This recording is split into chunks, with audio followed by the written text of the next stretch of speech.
Hello and welcome back to Bookish, and welcome back to my Saturday Hodgepodge, my weekly wrap-up of reading, booktube things, and other topics I want to talk about. And if it seems like I'm in a hurry already, if it seems like I'm a little agitated, it's because I am, because this Dr. Seuss crap has got to stop. Dr. Seuss is not being canceled. Joe Biden is not canceling Dr. Seuss. Nobody is rushing to libraries and bookstores to take all of Dr. Seuss's books off the shelves and burn them. Nobody is going to remove all the Grinch movies that have been made, regrettably, that have been made. Nobody is going to do that.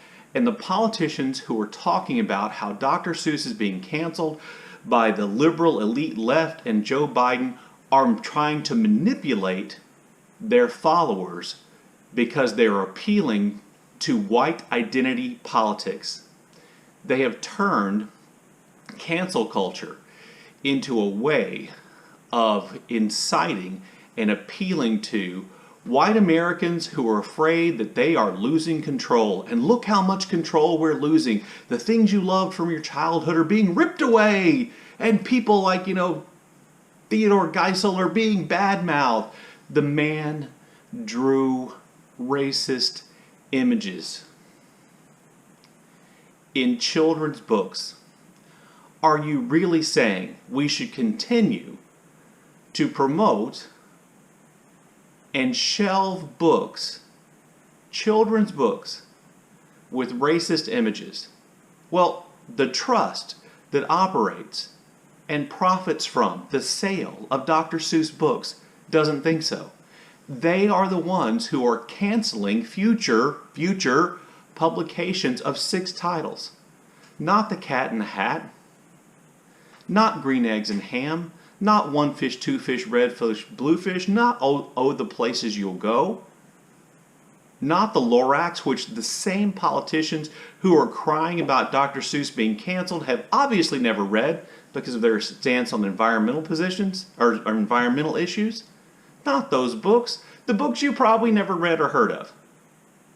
Those are the books which the trust, which makes money from and operates and oversees the estate and the publication of Theodore Geisel, Dr. Seuss's books. They're pulling those 6 books. That's it. That's what's happening. And politicians who are using this as a political issue and giving speeches and outrage speeches in Congress, they know the truth. They are counting on the gullibility, the ignorance, the fear of their constituents to make this an issue, to distract from the fact that they are right now voting and are continuing to oppose bills and votes that would reform the police, the George Floyd, Justice Act. All Republican congressmen are going to vote against that. Every single one. You want to talk about canceled? George Floyd got canceled. Breonna Taylor, canceled. Tamir Rice, canceled. And if it seems to you that I'm associating 2 things that aren't the same, and that I'm saying, putting those things on the same level, I'm not doing that. Those politicians who are making it out that this fake canceling of Dr. Seuss is the worst thing that's happened while voting against police reforms designed to prevent the police from killing unarmed and innocent African Americans. That's the scandal. That's the issue. And they're trying to distract from that by appealing to white identity politics and white people's fear that they are losing control and they are losing those things that, from the society they grew up in that they held to be important and precious. And it is cynical and it's manipulative, and you have to start seeing through it. These politicians have to be punished. And they have to be punished by not being reelected. That's how we do it in a democracy. We don't elect cynical manipulators who appeal to our worst instincts and distract us from real issues. Minimum wage, COVID relief, government reform, the attack on the Capitol, which many of them actually encouraged. Those are the issues, not this fake canceling of Dr. Seuss. Okay, rant over. So, back to some more bookish things. Last week, in my Saturday Hodgepodge, I talked about myself being a recovering book snob. I got a lot of great comments on that video, and I really appreciate it. I wanted to follow up because in the comment section it became clear that I hadn't addressed the issue quite as fully as I want to. So there's a difference between book snobbery and having your own taste in books. You are entitled to your own taste in books. You don't have to make yourself read things you know that you're probably not going to like. Where book snobbery comes in is assuming that your taste in books is superior to others, assuming the books you read are the best books and the books other people read are somehow lesser than the books you read.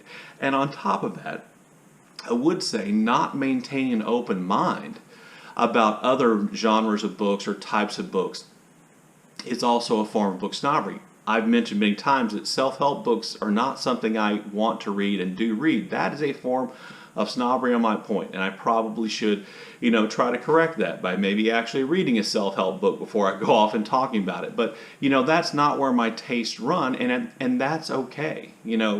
If your tastes don't run to YA or if your tastes don't run to sci-fi, that's not book snobbery unless you talk about books from those genres and approach books from those genres as though they are lesser than what you read, and don't have an open mind about the quality of the writing or the quality of those books themselves. So there you go. I wanted to clear that up, book snobbery, and get that out of the way and make sure I talked about that issue. So this week, first week of March, the Mammoth. My Mammoth is also a BookTube Prize read, and that's the colossal biography of Sylvia Plath by Heather Clark, called Red Comet.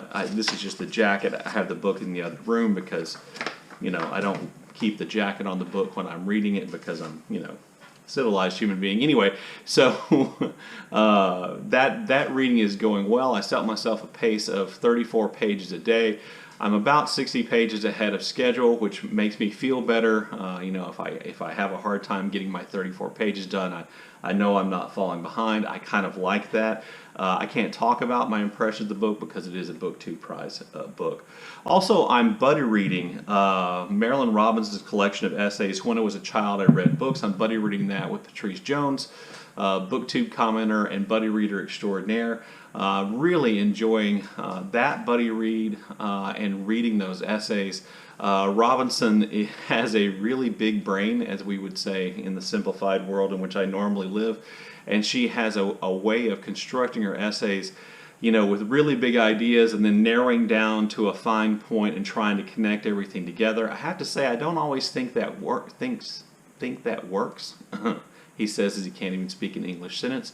But I do really like her point of view in a lot of those essays, and I'm enjoying that buddy read. I did finish a book this week for the Irish Readathon. I was reading Mercier and Camier, that's how I'm going to pronounce it, by Samuel Beckett. Beckett, Irish novelist, playwright. This was a short book, about 123 pages, and it is about Mercier and Camier, who are friends. They are essentially a couple. And I'm going to say that they are vagabonds in and around Dublin. At some point, probably in mid-20th century, they cling to one another physically and they go places together.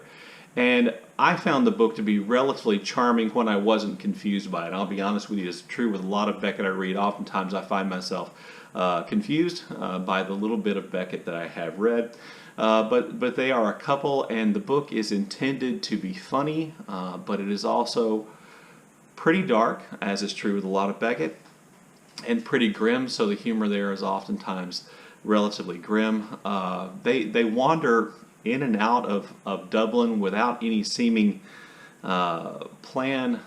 They make plans to meet, and those plans fall through. They become obsessed with 3 items that they've had in their possession: a bicycle, a bag, and a raincoat, and there's a lot of discussion about losing those and trying to get those back. They're constantly in one another's presence until they're not, and when they're together they don't seem to actually hear what the other is saying, and when they do, they become relatively argumentative, which can be true of some couples.